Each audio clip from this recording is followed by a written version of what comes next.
This is Democracy Now!, democracynow.org, the War and Peace Report. I'm Amy Goodman. I want to go back to the Norwegian Nobel Committee chair, Thorbjørn Jagland, from earlier today, announcing the OPCW's receiving the 2013 Nobel Peace Prize, and particularly talking about their work in Syria. OPCW has not been given this prize first and foremost because of Syria. As I said, it is because of its long-standing efforts to eliminate chemical weapons, and that we are now about to reach the goal, namely to do away with a whole category of weapons of mass destruction. That would be a great event in history if we could achieve that. And that's why we are highlighting this and giving a message to all those who have not ratified the convention and to those who have not honored their obligations under the convention. Please ratify, please honor their obligations, and then we can reach this honorable goal, namely to do away with a whole category of weapons of mass destruction. That's the Norwegian Nobel Committee chair saying that the Organization for the Prohibition of Chemical Weapons, OPCW, is not getting their work first and foremost for their work in Syria, but their overall work over these years, that they have been dismantling chemical weapons. Our guests are Paul Walker of Green Cross International, who's just won the Right Livelihood Award for his work around chemical weapons, and Professor Stephen Zunes at the University of San Francisco. Paul Walker, talk about how the OPCW actually does dismantle chemical weapons, for example, in Syria. How do they do it? And especially now in the midst of the civil war there. Yeah. Well, it's a complicated process, Amy, but in short, what you have to do is you have to locate the weapons first, of course, do an inventory, see how many you have, investigate what the weapons hold, which agents, whether it's mustard agent or nerve agents. In both, I think in Syria we have both those cases. And then you have a variety of processes which you can use. In the case of Syria, I think because most of the weapons appear to be in precursor chemicals, in other words, the chemical constituents, dual-use industrial-type chemicals that can be mixed just before they're used as a weapon, and because they're stored in bulk containers in tanks of some type, most of that material can actually be fairly easily neutralized. And by neutralization, I mean mixed with other reagent chemicals. Mustard, for example, self-destructs very easily with hot water. So if you just mix it with hot water, we've done that for decades. A very, very simple process. And then you have to, of course, take care in a secondary process of the toxic liquid waste. In some cases, you can burn the weapons, too. And this is the primary role that the United States has, method the United States has used for the last 20 years, is incineration. Has the U.S. met its goals in getting rid of chemical weapons? Yes and no. I would say yes in the sense that the United States and Russia, too, are fully committed to completing the destruction of their stockpiles. No in the sense that they had to finish the destruction of their stockpiles under the treaty regime by law by April 2012. And neither country has accomplished that for a whole number of reasons. So both the U.S. and Russia had to ask for kind of understanding from the OPCW. There was a long debate between 2010 and 2012 over what to do about this potential violation of the treaty by both the two major possessor states. Both are still working very hard to destroy their stockpiles, but the United States has another decade to go. Where are the U.S. chemical weapons stockpiles?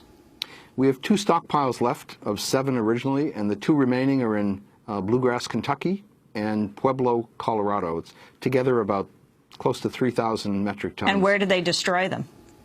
On site. Congress, in its wisdom years ago, prohibited transportation. These weapons are not moved anywhere except on the military base. So all the destruction facilities in the United States have been on site, on the military base.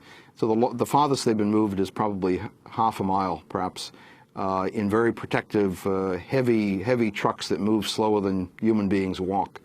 So everything is done on site, very sophisticated, very expensive, $4 to $5 billion per site to destroy the stockpile. Total program costs since 1990 of probably $40 billion. It's an enormously expensive, dangerous, and contentious, difficult process. Professor Stephen Zunis on the United States not meeting the deadline that it had agreed to.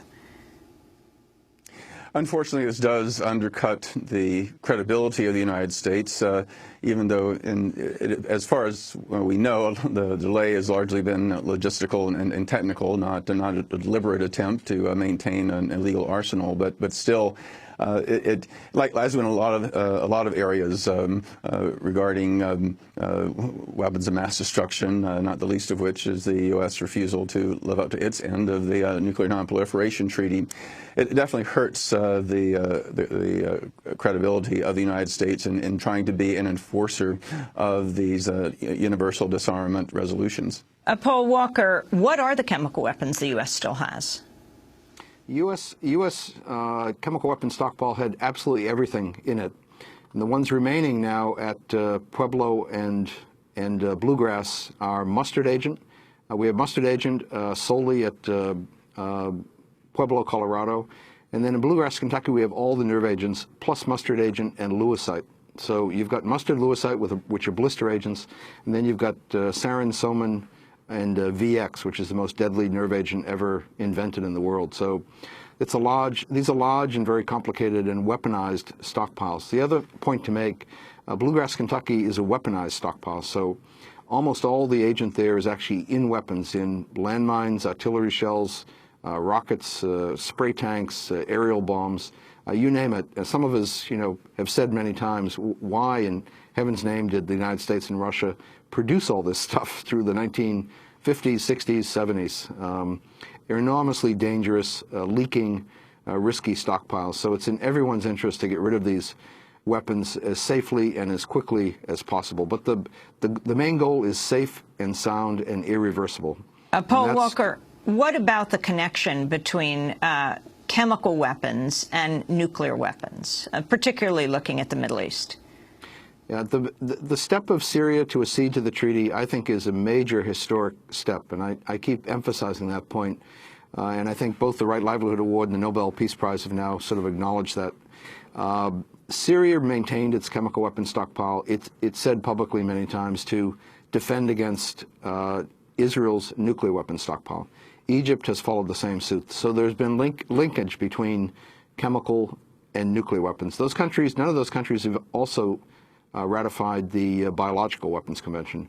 And our hope is that with growing pressure to build a weapon of mass destruction, a WMD-free zone in the Middle East, these steps now by Syria and hopefully followed by Israel and Egypt together, perhaps joining the CWC, will lead them to further join the Biological Weapons Convention and then to begin to address nuclear weapons, particularly the Israeli existing arsenal and the allegations against Iran, of course, that they may be developing nuclear weapons as well. But it's a very good step in the right direction towards a WMD-free zone in the Middle East that, of course, the Americans have been nervous about, the Israelis have been nervous about, but we all, I think, in the abolition community, trying to abolish weapons of mass destruction, are very much in favor of moving forward on. Professor Stephen Zunis, can you comment further on the U.S. role and the possibility of there being a WMD-free zone in the Middle East? Well, in addition to blocking the efforts of the United Nations back in 2002, the United States has traditionally been hostile to these kinds of efforts. As we saw with the hostility of the Reagan administration on the nuclear-free South Pacific and other efforts. But despite that, WMD-free zones have been established in major parts of the world: Latin America, Southeast Asia, South Pacific, Central Asia, and Sub-Saharan Africa. So, there is certainly precedent for this sort of thing. And but despite all this, the very fact that there was such a thing as the OPCW made it possible to prevent the war that just a few weeks ago seemed inevitable when President Obama announced the intention to attack Syria. And so I think it's significant that that despite the efforts by the United States to try to control, or if you can call it that, chemical weapons and other weapons of mass destruction through military means, that the ability of the international community through organizations like the OPCW has, I think, been an exciting development, and it has demonstrated there are far better ways of arms control than military intervention. I want to thank you both for being with us. Stephen Zunis, Professor of Politics and International Studies at the University of San Francisco, where he chairs the program in Middle East Studies, and Paul Walker, Program Director of the Environmental Security and Sustainability Program at Green Cross International. He has just won the 2013 Right Livelihood Award, which will be awarded in the Swedish Parliament in the beginning of December, the same week that the Nobel Peace Prize will be actually awarded in Oslo. This is Democracy Now!, democracynow.org, the War and Peace Report, as we shift gears and turn to the first report on press freedom in the United States ever published by the Committee to Protect Journalists, which usually advocates for press freedoms overseas, and the news isn't good. Titled The Obama Administration and the Press, the report looks at the many ways President Obama has ushered in a paralyzing climate of fear for both reporters and their sources. Among the cases it details, 6 government employees plus 2 contractors, including Edward Snowden, have faced felony criminal prosecution since 2009 under the 1917 Espionage Act for leaking classified information to the press, compared with just 3 prosecutions in all previous U.S. administrations. The Department of Justice has also secretly subpoenaed and seized Associated Press reporters' phone logs and emails, and New York Times reporter James Risen was ordered to testify against a former CIA officer who provided leaked information to him, or Risen would go to jail. The new report is written by Leonard Downey, former executive editor of The Washington Post. He spoke with dozens of journalists who told him officials are, quote, reluctant to discuss even unclassified information because they fear that leak investigations and government surveillance make it more difficult for reporters to protect them as sources. It comes as Glenn Greenwald, columnist for Britain's Guardian newspaper, who's based in Brazil, and his partner David Miranda testified before a Brazilian Senate committee this week about his work with NSA whistleblower Edward Snowden, who remains in Russia while he's wanted in the U.S. on espionage charges. In reality, there is a war against journalism and the process of transparency, and this war is with the government of the United States and its closest allies, mostly the British government. They're doing a lot of things against the freedom of press to hide this whole report, which generally the United States or English government say these things only happen in China or Iran or Russia, but now we can see that the United States government is doing these exact same things. That, of course, wasn't Glenn Greenwald's voice that you mainly heard, because Glenn Greenwald was speaking Portuguese in the Brazilian hearing. This comes as the Obama administration seized the emails of Fox News reporter James Rosen as part of probes into the leaking of classified information. In May, President Obama said he made no apologies for seeking to crack down on leaks. Leaks related to national security can put people at risk. They can put men and women in uniform that I've sent into the battlefield at risk. They can put some of our intelligence officers who are in various dangerous situations that are easily compromised at risk. I make no apologies, and I don't think the American people would expect me as Commander-in-Chief not to be concerned about information that might compromise their missions or might get them killed. For more, we go to Washington, D.C., where we're joined by Leonard Downey, former executive editor of The Washington Post, author of this new report, The Obama Administration and the Press, commissioned by the Committee to Protect Journalists. Leonard Downey's 44 years at The Washington Post included overseeing much of its Watergate coverage. During the 17 years he served as executive editor, the paper won 25 Pulitzer Prizes. He's now professor at the Walter Cronkite School of Journalism at Arizona State University. Leonard Downey, welcome to Democracy Now! Talk about your findings, this comprehensive first-time report of the Committee to Protect Journalists on press freedom here in the United States. I found that these leaks investigations and a program called the Insider Threat Program, instituted since the Bradley Manning leaks, that requires government employees to monitor each other to make sure that they're not leaking information to anyone, including journalists, to have really frightened government officials. Many reporters that I interviewed here in Washington say that government officials are afraid to talk to them. They're afraid that their telephone conversations and their email exchanges would be monitored. That is to say that investigators could come in later, as they did in several of the leaks investigations, and use their telephone and email records in order to find the contacts between government officials and reporters. So they're simply scared to talk to reporters. And this is not good, because I just heard the president saying that he was concerned about the safety of our troops and our intelligence officers. It's important that responsible, knowledgeable government officials be able to talk to reporters about these matters, so that, among other things, they can alert reporters to information that might be harmful to national security or harmful to human life, in which case no responsible news organization would publish those. What were you most surprised by? I guess I was most surprised by, I'm used to reporters complaining about access, because we all want more access than we can get all the time, and that's understandable. But I was surprised by the pervasiveness of this administration's control over information, by how much it discourages leaks of all kinds, and not just classified information leaks, and how much it does not allow for unauthorized contacts with the press if it can help it, and how much it uses social media and other digital means, websites and so on, to put out a lot of its own story, a lot of its own information that makes the administration look good, while restricting access to information that would hold the government accountable for its actions. Leonard Downey, for this report, you spoke with New York Times national security reporter Scott Shane. We also just interviewed him, who said sources are now scared to death to even talk about unclassified everyday issues. He said, quote, "There's a gray zone between classified and unclassified information, and most sources were in that gray zone. Sources are now afraid to enter that gray zone," Shane said. "It's having a deterrent effect if we consider aggressive press coverage of government activities being at the core of American democracy. This tips the balance heavily in favor of the government." That was Scott Shane of the New York Times. Leonard Downey.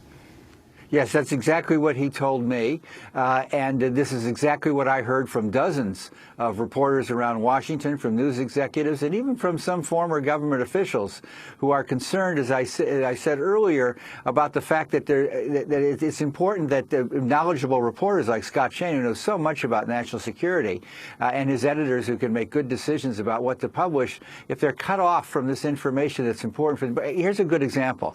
Look at how much the administration has revealed now about the NSA surveillance program, only because Edward Snowden provided that information to the press. The press published it, and that forced the administration to make public information about this program that Americans ought to have, so that they can make decisions about it.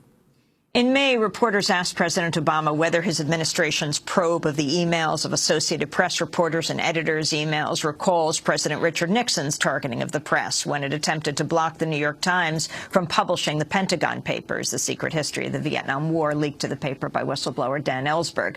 This is part of the exchange. I'd like to ask you about the Justice Department. Do you believe that the seizure of phone records from Associated Press journalists this week, or before that was announced recently this week, was an overreach? And do you still have full confidence in your Attorney General? Should we interpret yesterday's renewed interest by the White House in a media shield law as a response to that? And more broadly, how do you feel about comparisons by some of your critics of this week's scandals to those that happened under the Nixon administration?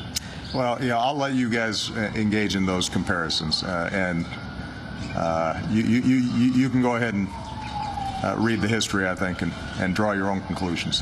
My concern is making sure that if there's a problem in the government, that we fix it.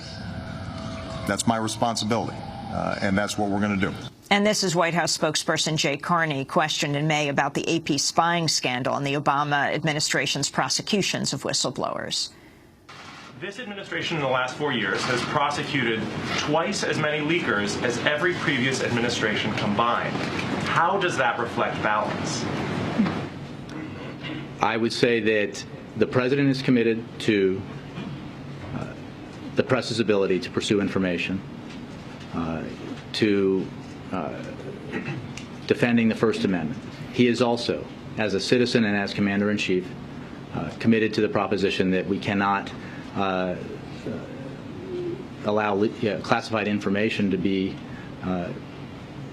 that can do harm to our national security interests or to endanger individuals to be leaked, and that is a balance that has to be struck. But the record of the last 4 years does not suggest balance. That's your opinion, Ari. No, it's twice as many prosecutions as all previous administrations combined. That's not even close. I understand that there are ongoing investigations that preceded this administration, but again, I'm not going to. I can tell you what the president's views are, and the president's views include his defense of the First Amendment, his belief that journalists ought to be able to pursue information in an unfettered way, and that is backed up by his support for a media shield law, both as senator and as president. And it is also true that he believes a balance needs to be struck between those goals and the need to protect classified information. If you can respond to both of those, Leonard Downey. Of course, that's White House spokesperson Jay Carney, who is the former Washington bureau chief of Time magazine. Yes, and I interviewed him for my report, and he stated responses like those you just heard. First, there's too much that's classified. The president himself has said it repeatedly in the past that too much information is classified. It's not just information that might be harmful to national security or human life. It's just lots and lots, millions and millions and millions of documents and pieces of information that are classified that shouldn't be. Obviously, that preceded this administration, but it's not improved during this administration. The president promised to have the most transparent government in American history. He promised to reduce overclassification. He promised to make it easier to obtain government information through the Freedom of Information Act. So far, none of these promises have been kept. So part of the reason for why I agreed to do this report for the Committee to Protect Journalists is I would like to alert the president to the fact that this is one of the first promises he made. He signed presidential directives about open government his first day in office. These are not being carried out by his administration. He still has time for his legacy to make good on these promises. Talk about the Justice Department acknowledging seizing the work, home, and cell phone records used by almost 100 reporters and editors at the Associated Press. The phones targeted included the general AP office numbers in New York City, in Washington, D.C., in Hartford, Connecticut, and the main number for the AP in the House of Representatives press gallery, which, of course, means that many other reporters were speaking on it. The action coming as part of a probe into leaks behind an AP story on U.S. intelligence operation. This has had a chilling effect on both government officials, government sources, and journalists. And it's not the only one of these investigations in which such records were secretly subpoenaed and seized. Half of these 8 investigations that took place. So reporters and sources know that records have been seized in the past. And as a result, reporters told me people are afraid to talk to them on the telephone. They're afraid to engage in email traffic with them. And the reporters themselves are concerned about putting their sources at risk by conducting telephone and email conversations with them, which means we have to go back to secret meetings, like the underground garage meetings with Deep Throat during Watergate. Reporters are trying to figure out if they can encrypt their email, but we now know that NSA is trying to figure out how to get past encryption. Reporters are very, very worried about putting their sources in jeopardy merely by trying to talk to them about the people's business. What is the Insider Threat Program? The Insider Threat Program, which was first described by the McClatchy newspapers last summer, is a presidential order that came after the Manning case. The government was very, very concerned about other Mannings somewhere in the government because there's so much of this information is digitally available to clever people, and so they instituted this program where they ordered every government department and every agency to order their employees, and there are directives that have gone out, which McClatchy newspapers obtain, that instruct employees to monitor each other to make sure that there are no leaks of classified information. And it's been interpreted by some of the agencies, as you look at their plans, to go beyond classified information to information about anything that's going on in that agency.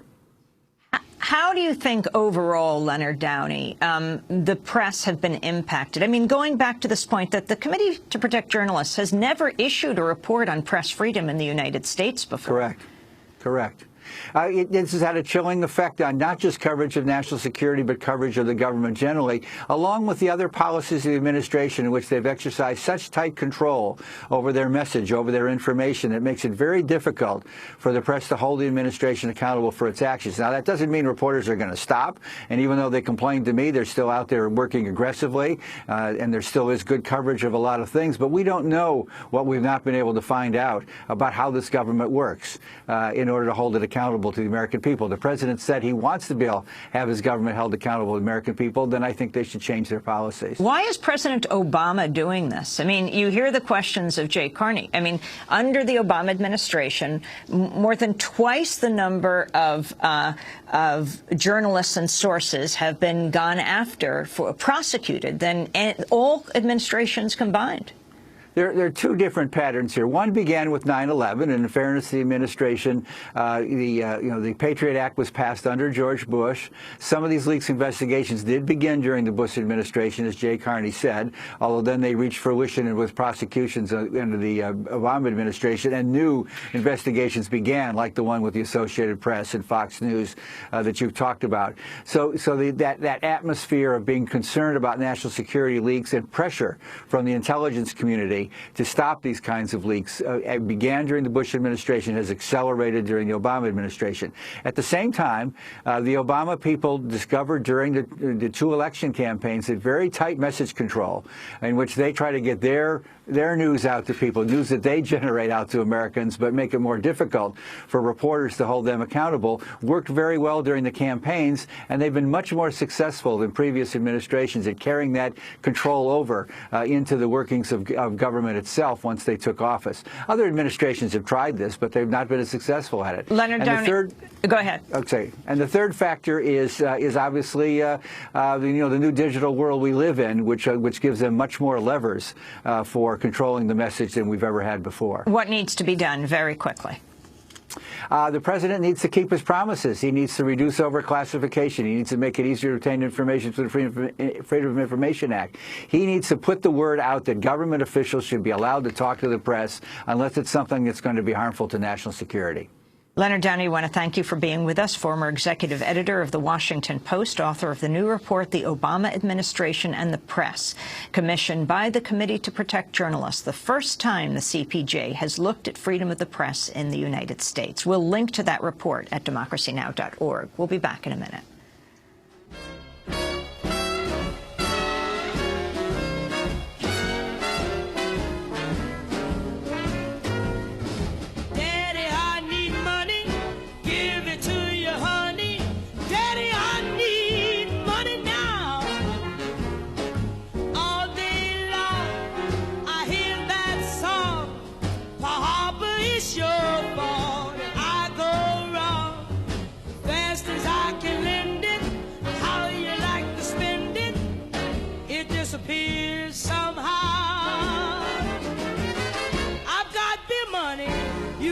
Champagne. If you don't stop spending, I'll go insane. I need money, give it to you, honey. Daddy, I need money now. Daddy, I need money now.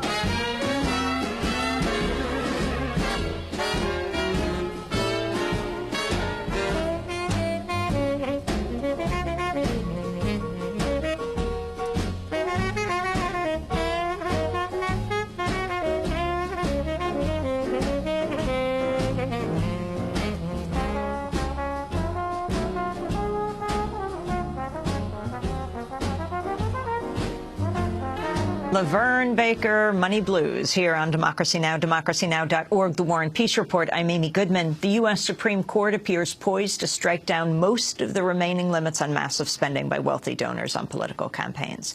On Tuesday, justices heard arguments in McCutcheon versus Federal Election Commission, which has been referred to as the next Citizens United.